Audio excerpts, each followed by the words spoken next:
رسوله الكريم أما بعد فأعوذ بالله من الشيطان الرجيم بسم الله الرحمن الرحيم يا أيها الذين آمنوا اتقوا الله حق تقاته ولا تموتن إلا وأنتم مسلمون صدق الله المولانا العظيم সমুদায় প্রশংসা সেই মহান রব্বে কারিমের দরবারে যে মহান রব আপনাকে আমাকে এ পর্যন্ত সুস্থ রেখে আশা এবং বসার মতন তৌফিক দান করলেন সেই মালিকের দরবারে সবাই শুকরিয়া আদায় করি আলহামদুলিল্লাহ।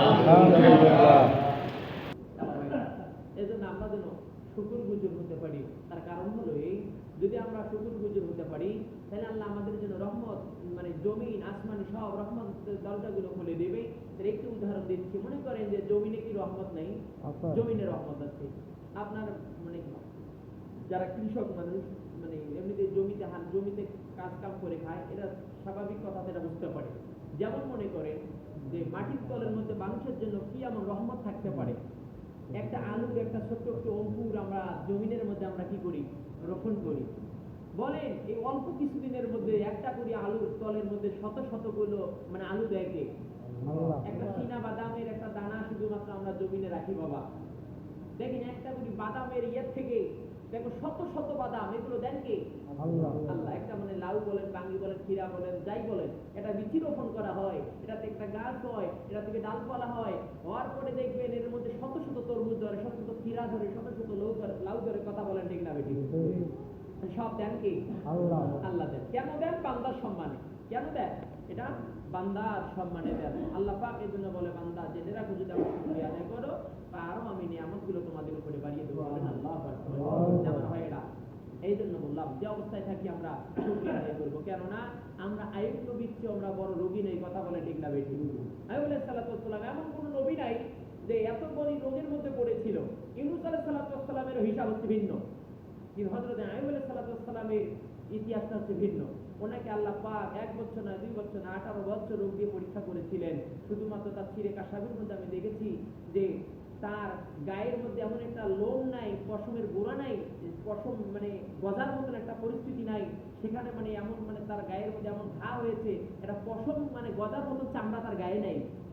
তাফসীর গ্রন্থকার বলেন, এই আইয়ুব আলাইহিস সালাতু ওয়াস সালামের বিবিকে কিন্তু আল্লাহ এমনি জান্নাত দেয় নাই। এই মহিলাটা অত্যন্ত ধৈর্যশীলা মহিলা ছিলেন। উনি আইয়ুব আলাইহিস সালাতু ওয়াস সালামের খেদমত খুব করেছিলেন। এজন্য আল্লাহ পাক এই আইয়ুব আলাইহিস সালাতু ওয়াস সালামের খেদমত করার কারণে বিবি রহিমাকে আল্লাহ জান্নাত দিতে পারেন না। সুবহানাল্লাহ। আমার ভাইরা, এই আইয়ুব আলাইহিস সালাতু ওয়াস সালামের চেয়ে আমরা বড় রোগী নই।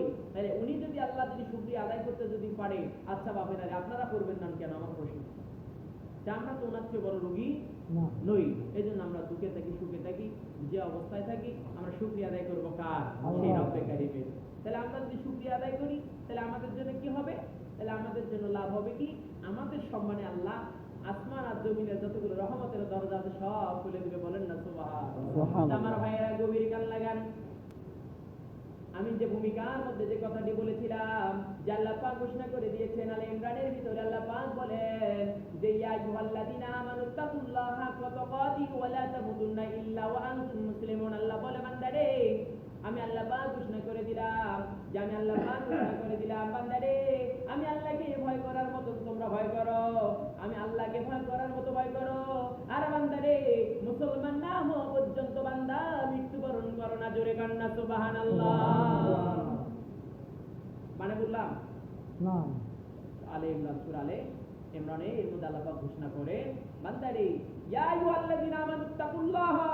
আমার ভাইয়েরা, কোরআনে কারীমের মধ্যে যতগুলো আয়াত আছে, আয়াতগুলোর মধ্যে আল্লাহ পাক দুই ভাবে ডাক দিয়েছেন। আল্লাহ পাক বলেছেন ইয়া আইয়ুহাল্লাযীনা আমানু, আর আল্লাহ পাক বলেছেন ইয়া আইয়ুহান নাস, বলেছেন হে মানুষগণ, আর বলেছেন যে হে আমার আদরের গোলাম। বলেন না সুবহানাল্লাহ।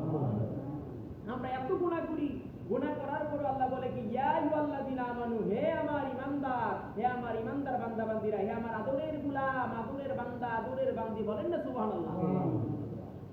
আমার ভাইয়েরা, আর আল্লাহ যখন বান্দার উপরে যখন একটু রাগান্বিত ভাব, তখন আল্লাহ বলেছেন ইয়া আইয়ুহান নাস, হে মানুষগণ। আল্লাহ পাক যখন বান্দার উপরে রাগান্বিত তখনই বলেছে ইয়া আইয়ুহান নাস, হে মানুষগণ। আর আল্লাহ যখন বান্দার উপরে যখন একটু খুশি, আল্লাহ যখন বান্দার উপরে একটু যখন ভালোবাসা থাকে বা আল্লাহ বান্দা মানে আল্লাহর বান্দার প্রতি, তখন আল্লাহ পাক বলেছেন ইয়া আইয়ুহাল্লাযিনা আমানু, হে আমার আদরের গোলাম। তাহলে আপনারা এত গুনাহ করেন, তবু আল্লাহ কেন বলতেছে হে আমার আদরের গোলাম, হে আমার আদরের বান্দা, হে আমার আদরের বান্দি? তাহলে ভাইয়েরা বলে ইবাদত করতে হবে তাহলে কার? সেই রবের, যে রব গুনাহ অবস্থায় আমাদেরকে ভালোবাসে। কথা বলেন ঠিক না বেটি? বান্দার জন্য আল্লাহ পাক বলেন আমার নাম গাফফার, বান্দা যতই গুনাহ করুক না কেন আমার গাফফার নামের ছেলে মাফ করে দেব। বলেন না সুবহানাল্লাহ। আমার ভাইয়েরা, ইসলামে কিন্তু আত্মহত্যাকে হারাম ঘোষণা করা হয়েছে। আল্লাহ পাক বলেছে বান্দা তোমার কত গুনাহ হয়েছে, একবার বলো যে আল্লাহ আমি এটা ভুলে করে ফেলেছি, আর গুনাহ করব না। আল্লাহ বলে বান্দা শুধুমাত্র তোমার গুনাহগুলোকে আমি মাফ করব না, ওই গুনাহগুলোকে আমি আল্লাহ নেকি দ্বারা মানে পরিবর্তন করে দেব। বলেন না সুবহানাল্লাহ। আমাদের গুনাহ নেকির অন্তর্ভুক্ত। কথা বলেন ঠিক না বেটি? আদম সন্তানের গুনাহ নেকির অন্তর্ভুক্ত। তার মানে বান্দার স্বভাব গুনাহ করা, আর আল্লাহর গুণ হলো বান্দা বান্দি মাফ করে দেওয়া। আল্লাহ বলে বান্দার স্বভাব গুনাহ করা, আর আমার গুণ হলো বান্দা বান্দিকে মাফ করে দেওয়া। এই জন্য আমার ভাইয়েরা রে, গুনাহ করে আপনারা হতাশ হবেন না। আপনি এক নামাজ পড়ছেন, একটু ভুল হয়েছে, হতাশ হবেন না। কেন আপনি হতাশ হবেন? আপনার গুনাহ তো আল্লাহ নেকি দিয়ে পূরণ করে দিতে চেয়েছে, তাহলে আপনার তো সমস্যার কিছু নাই। তবে আপনি শুকরিয়া আদায় করেন, আমি সিজদায় অবনত হন, চোখের পানি ছেড়ে দিয়ে বলেন আল্লাহ ইয়া রাব্বাল আলামিন, মনে হয় নামাজটা আমার একটু ভুল হয়ে গেছে, আল্লাহ নামাজ মনে হয় সঠিকভাবে আমি আদায় করতে পারি, আল্লাহ আপনি আমার নামাজকে কবুল করে নেন। আল্লাহ বলে বান্দারে তোমার কাছে আমার দুইটা জিনিস পছন্দ, এক হলো বান্দার তওবা, দুই হলো বান্দার চোখের পানি। ধরে করেন আল্লাহু আকবার। বান্দার কাছ থেকে আল্লাহর কোনো জিনিস পছন্দ নয়। এক হলো বান্দার তওবা, দুই হলো বান্দার চোখের পানি। এই জন্য আমার ভাইয়েরা বেশি বেশি করে কাঁদবেন, বেশি বেশি করে আল্লাহর কাছে আপনারা কাকুতি মিনতি করে আল্লাহর কাছে একটা ফোঁটা চোখের পানি ফেলাবেন, এটা আল্লাহর কাছে পছন্দ।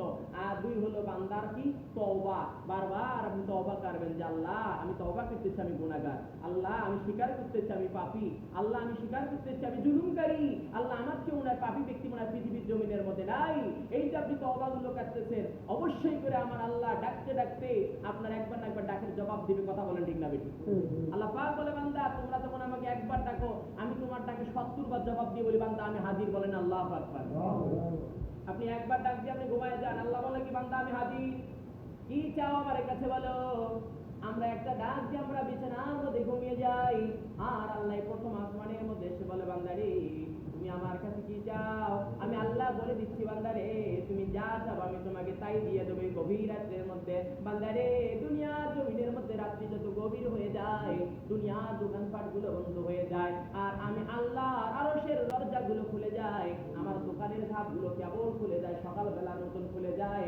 বান্দারে কি আমার দোকানের কাস্টমার হয়ে বলবা যে আল্লাহ আপনি আপনার গাফফার নামের ছেলে মাফ করে দেন, আপনি আপনার রহমান নামের ছেলে মাফ করে দেন। আল্লাহ বলে বান্দারে তুমি মাফ চাওয়ার আগে, তোমার চোখের পানি নাকের ডগায় আসার আগে আমি আল্লাহ আমার রহমান নামের ছেলে তোদের গুনাহগুলো মাফ করে দেই। কন্যা সুবহানাল্লাহ। আমার ভাইয়েরা, তাহলে আমি বলতেছিলাম ইয়া আইয়ুহাল্লাযীনা আমানুত্তাকুল্লাহা হাক্কা তুকাতিহি ওয়া লা তামুতুন্না ইল্লা ওয়া আনতুম মুসলিমুন। আল্লাহ পাক এই আয়াতের ভিতরে কত সুন্দর চমৎকার কথা বলেছেন। বলছে বান্দারে ইয়া আইয়ুহাল্লাযীনা আমানুত্তাকুল্লাহা হাক্কা তুকাতিহি, হে বান্দা আমি আল্লাহ ভয় করার মতো ভয় করো। আমার ভাইয়েরা, যারা আল্লাহকে ভয় করে ওই ব্যক্তি কখনো জিনা করতে পারে না। যারা আল্লাহকে ভয় করে ওই ব্যক্তি কখনো মিথ্যা অপবাদ মানুষের উপরে দিতে পারে না। তার বিবেকটা নাড়া দিবি, হায় হায় আমি একজন ইমানদার, আমি একজন নামাজি। কথা বলেন ঠিক না বেশি? যে ইমানদার, যে আল্লাহকে ভয় করবে, সে অবশ্যই করে মানুষের উপরে মিথ্যা অপবাদ দিবে না, সে মানুষকে কখনো চরম করে হাত তুলবে না, মানুষকে কখনো অপমান করবে না। কেননা রাসূল সাল্লাল্লাহু আলাইহি ওয়াসাল্লাম বলছেন যে যারা সাদা পাকনাওয়ালা দাড়ি, এদের গুনাহ লিখতে ফেরেশতা ভয় করে। কেমনে সে মানুষের হাত তোলে রে ভাইরা? পড়েন আপনি সামাইলে তিরমিজি পড়ে দেখেন, যে লোকটা দাড়ি পাকে সেই লোকটার ব্যাপারে ফেরেশতা গুনাহ লিখতে ভয় করে।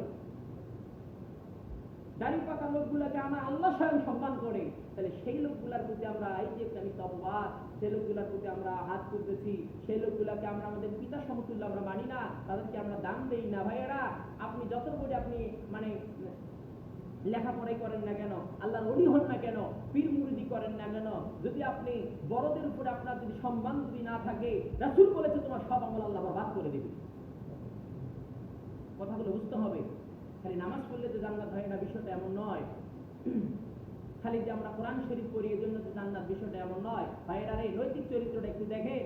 চরিত্র এমন একটি সম্পদ, চরিত্রের কারণেই হযরত মুসা আলাইহিস সালাম এই মুসা আলাইহিস সালামের চরিত্র ভালো থাকার কারণে শুআয়ব আলাইহিস সালামের মেয়েকে বিয়ে করেছেন। বলেন আল্লাহু আকবার।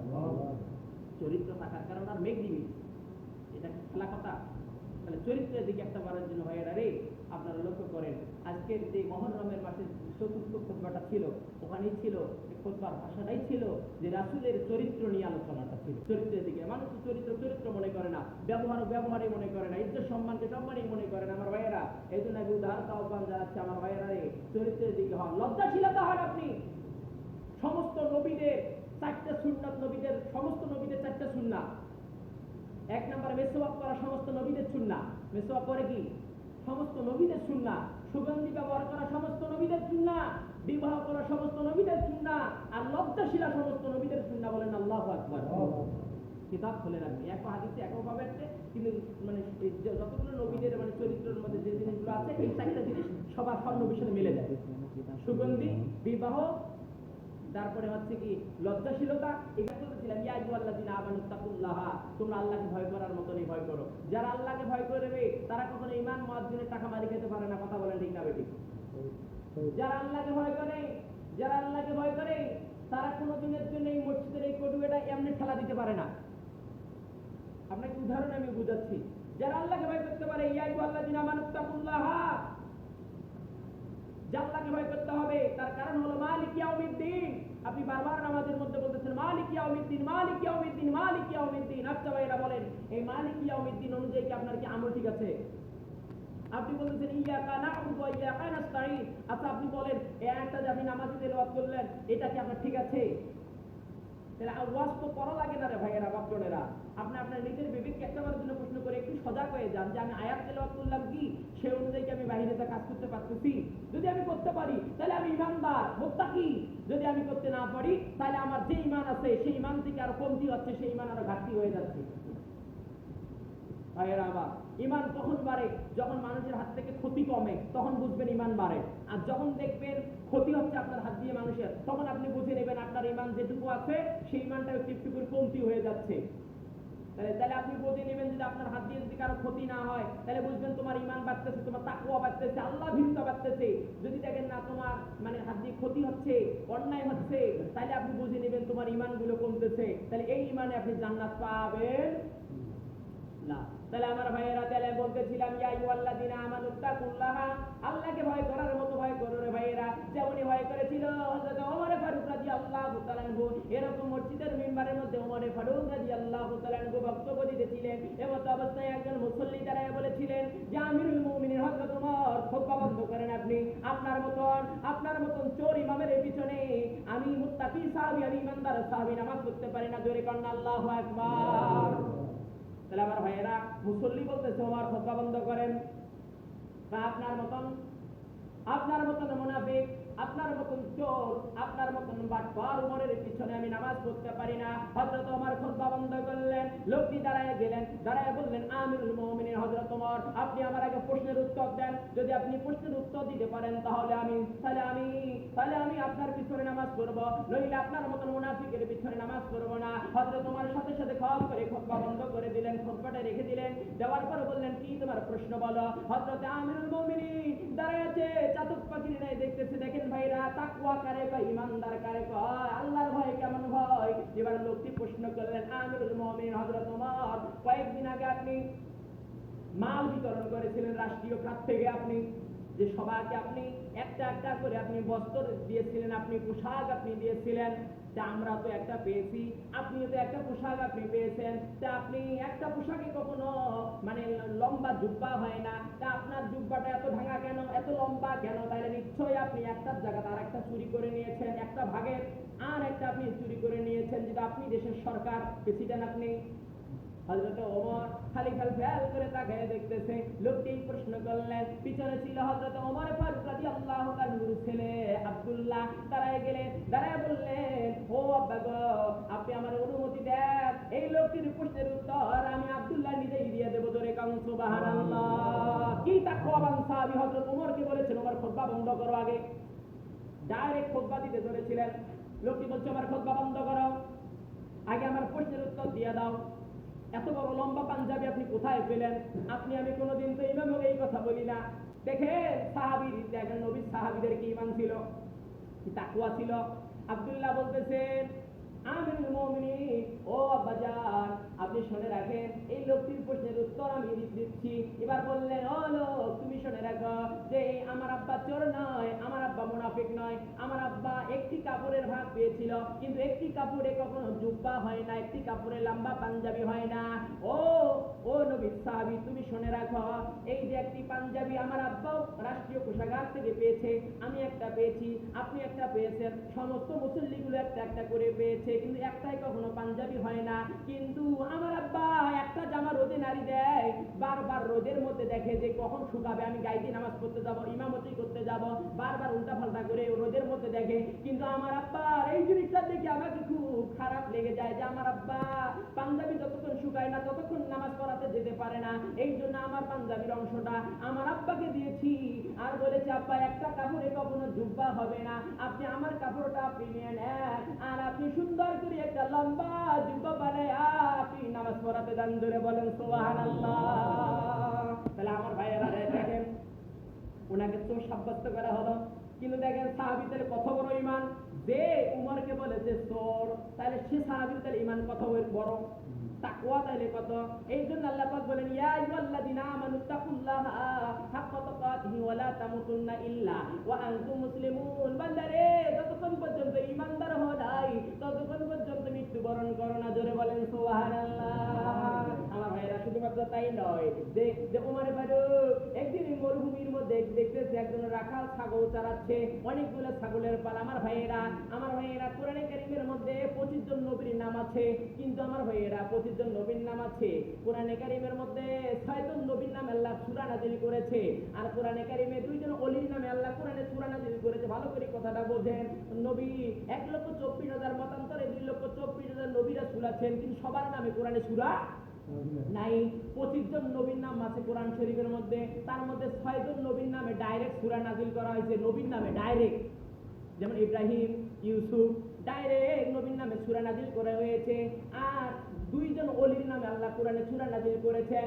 একজন ওলি হলেন মহিলা ওলি, তিনি হলেন ঈসার মা মারিয়াম, আর একজন হলেন পুরুষ ওলি, তিনি হলেন হযরত লোকমান। জোরে বলেন সুবহানাল্লাহ।